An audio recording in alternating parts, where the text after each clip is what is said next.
Telangana voice news میں آپ سب کا استقبال ہے۔ آئیے نظر ڈالتے ہیں آج کے خبرنامے پر۔ ایک عجیب واقعے میں خواتین بلاگرز کے دو گروپوں نے پیر کے روز مادھاپور کے deputy commissioner of police D C P کے دفتر کے سامنے ایک دوسرے کی گرفتاری کا مطالبہ کرتے ہوئے احتجاج کیا۔ یوٹیوب پر بلاگرز کے حیدرآباد اما اور ایس آر کے صاحب آباد چینل کے دو گروپس میں پہلے ایک دوسرے کے بلاگرز پر بدسلوکی کرنے پر جھگڑا ہوا تھا۔ بعد میں حیدرآباد اما کے 4 ارکان نے مادھاپور کے ڈی سی پی کے شلپا ولی کو ایک نمائندہ پیش کیا، جس میں کہا گیا کہ ان کے بلاگرز کے حریف گروپ نے ان کے کمنٹ باکس میں بدسلوکی پوسٹ کی ہے۔ دونوں حریف گروپ کھانے کی ترکیبیں بنانے والے بلاگرز ہیں اور اپنے پیروکاروں کو گمراہ کر کے ایک دوسرے پر بدسلوکی کا الزام لگا رہے ہیں۔ دونوں گروپوں نے الزام لگایا کہ وہ یوٹیوب پر لائکس اور فالوورز بڑھانے کے لیے فالوورز کو اپنے بلاگرز کی طرف موڑ رہے ہیں۔ سائبر آباد پولیس کے ایک افسر نے کہا، یہ ایک احمقانہ مسئلہ ہے، جیسا کہ خواتین کا ایک گروپ عوامی نل سے پانی جمع کرنے کے لیے لڑ رہا ہے۔ پولیس افسر نے مزید کہا، یہ دشمنی دسمبر 2021 سے جاری ہے۔ بچوپلی پولیس اسٹیشن کے انسپکٹر کے نارائن ریڈی نے کہا، ہم نے ایک کیس درج کر لیا ہے اور ہماری سائبر کرائم ٹیم دونوں بلاگرز کے آئی پی نمبر کا پتہ لگانے کے لیے چھان بین کر رہی ہے۔ بی جے پی تلنگانہ کے ریاستی صدر بندی سنجے کمار کی پد یاترا کو پیر کو تلنگانہ راشٹریہ سمیتی ٹی آر ایس کے کارکنوں کی طرف سے جوگلمبا گڈوال ضلع کے اٹکیال منڈل کے ویمولا گاؤں میں مزاحمت کا سامنا کرنا پڑا، جس کے نتیجے میں کچھ لمحات تناؤ کا شکار ہوئے اور کچھ کاروں کو نقصان پہنچا، یہاں تک کہ پارٹی کارکنان بھی دونوں طرف سے ہاتھا پائی کی گئی۔ سنجے نے ویمولا میں ٹی آر ایس کے کارکنوں کی جانب سے ان کی پرجا سنگراما یاترا میں رکاوٹ ڈالنے کی کوشش کے بعد خطاب کرتے ہوئے کہا کہ اس طرح کی کوششیں انہیں نہیں روکیں گی۔ انہوں نے کہا کہ وہ اپنی پد یاترا جاری رکھیں گے اور ریاست میں ٹی آر ایس حکومت کی ناکامیوں کو اجاگر کریں گے۔ آل انڈیا مجلس اتحاد المسلمین کے سربراہ اسد الدین اویسی نے دہلی کے جہانگیر پوری علاقے میں فرقہ وارانہ تشدد کے پھیلنے کے لیے مرکزی حکومت کو ذمہ دار ٹھہرایا ہے۔ انہوں نے کہا کہ دہلی میں لا اینڈ آرڈر وزارت داخلہ کے دائرۂ کار میں تھا اور جب سے امت شاہ وزیر داخلہ بنے ہیں، تشدد کے واقعات کا سلسلہ جاری ہے۔ سب سے پہلے 2019 میں وکلا کا تشدد، اس کے بعد 2020 میں دہلی میں تشدد اور گزشتہ سال کسانوں پر تشدد اور موجودہ فرقہ وارانہ تشدد۔ حکومت چاہتی تھی کہ تشدد ہو، سو ایسا ہوا۔ لوگ کھلے عام ہتھیاروں کے ساتھ گھوم رہے ہیں اور کھلے عام اشتعال انگیز نعرے لگا رہے ہیں۔ دہلی اور دیگر جگہوں پر تشدد کے لیے مودی حکومت ذمہ دار ہے۔ انہوں نے دہلی پولیس پر ہنومان کو اجازت دینے پر سوال اٹھاتے ہوئے الزام لگایا۔ جہانگیر پوری کے علاقے میں جینتی کے جلوس کے باوجود منتظمین نے لازمی اجازت نہیں لی تھی۔ لوگوں نے تلواریں، خنجر، پستول اور لاٹھیاں اٹھا رکھی تھیں۔ کیا پولیس اندھی تھی؟ کیا اس نے ہجوم کو ہتھیار اٹھانے ہوئے نہیں دیکھا؟ کیا پولیس خاموش تماشائی تھی یا اندھی؟ اویسی نے سوال کیا کہ شرکا کے ہتھیار لے جانے، مذہبی جلوس میں اشتعال انگیز نعرے لگانے اور مساجد پر زعفرانی جھنڈے باندھنے کی ضرورت ہے۔ ایک سوال کا جواب دیتے ہوئے اویسی نے کہا کہ یہ واقعات پہلے سے طے شدہ تھے اور حکومت خاموش تماشائی بنی ہوئی ہے۔ اگر کوئی قانون کی خلاف ورزی کر رہا ہے تو ان کے خلاف کارروائی شروع کی جانی چاہیے۔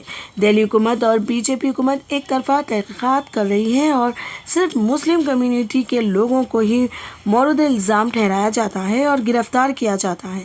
انہوں نے موجودہ جج سے تحقیقات کا مطالبہ کرتے ہوئے کہا۔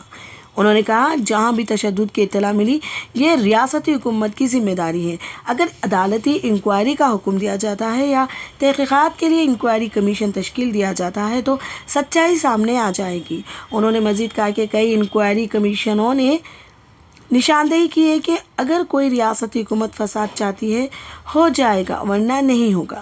حیدرآباد کے ایم پی نے غریب لوگوں کے گھروں کو بلڈوزر کرنے پر بھی تنقید کی اور الزام لگایا کہ وہ فسادات میں ملوث تھے۔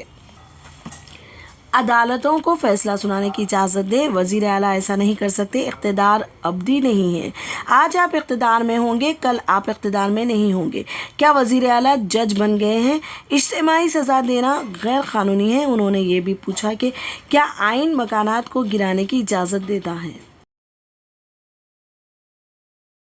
حیدرآباد کے ایک عقیدت مند نے پیر کو ضلع کے بھدراچلم میں سری سیتا رام چندر سوامی دیوستھانم میں دیوی سیتا دیوی کو سونے کا ہار پیش کیا۔ بھگت ایک میڈیا ہاؤس میں ڈائریکٹر آپریشنز پی وی ایس پرساد نے اپنی والدہ انجانی پنگلی پاروتی پرساد کی خواہش کو پورا کرتے ہوئے دیوتا کو 24 گرام وزنی اور 1.21 لاکھ روپے مالیت کے سونے کے زیورات پیش کیے۔ وہ دوردرشن حیدرآباد میں نیوز ریڈر تھیں۔ انہوں نے یہ ہار ایک سینئر صحافی کونا آنند شرما اور مندر کے عملے کی موجودگی میں مندر کے سپرنٹینڈنٹ کارتھی سرینیواس کو سونپا۔ در اصلاح مندر کے اے او بی سیواجی نے بتایا کہ حالیہ سری راما نومی تقریبات کے دوران مندر کو 1.88 کروڑ روپے کی کمائی ہوئی ہے۔ مندر نے 12,718 سیکٹر ٹکٹوں کی فروخت سے 1.22 کروڑ روپے کمائی۔ اسی طرح لڈو پرسادوں کی فروخت سے 38.95 لاکھ روپے اور تلمبرلو کی فروخت سے 26.61 کروڑ روپے۔ ای او نے بتایا کہ تقریبات کے دوران کل 1.55 لاکھ لڈو فروخت کیے گئے، جبکہ تلمبرلو کے کل 88,704 پیکٹ فروخت ہوئے۔ حکومت تلنگانہ کے ذریعے آئندہ مانسون سیزن کی تیاری شروع کر دی گئی ہے۔ تلنگانہ کے وزیر زراعت سنگی ریڈی نرنجن ریڈی نے پیر کو کہا کہ محکمہ زراعت کے سینئر عہدیداروں اور بڑی کھاد کمپنیوں کے نمائندوں کے ساتھ میٹنگ میں نرنجن ریڈی نے ممبئی تا اگست کے آئندہ مانسون سیزن کے لیے 24.45 لاکھ میٹرک ٹن کھاد مختص کرنے کا اعلان کیا۔ وزیر اعلیٰ نے الزام لگایا کہ روس یوکرین جنگ کے تناظر میں مرکزی حکومت کھاد کی پیداوار کے لیے خام مال کی کمی کے بہانے ریاستوں کو کھاد کی فراہمی میں تاخیر کر رہی ہے۔ انہوں نے کہا کہ دیگر ریاستوں کے مقابلے تلنگانہ میں موسم پہلے شروع ہو جاتا ہے۔ کھاد اور کیمیکل کے محکمے نے پہلے ہی 10.5 lakh metric ton urea, 9.4 lakh metric ton complex کھاد اور 2.3 lakh metric ton diammonium phosphate D A P, 2.25 lakh metric ton muriate of potash M O P اور سائنفیٹ کی منظوری دے دی ہے۔ وزیر نے ہدایت دی کہ مئی کے آخر تک اضافی 5 لاکھ میٹرک ٹن یوریا تیار ہو جائے اور ریاست کو درکار ڈی اے پی اور دیگر پیچیدہ کھادیں 15 جون تک تیار ہو جائیں۔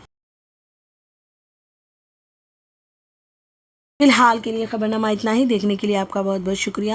اگر آپ نئے ہیں اس چینل پر تو سبسکرائب ضرور کر لیں اور بیل آئیکن بھی دبا لیں تاکہ ہماری ہر خبر آپ تک پہلے پہنچے۔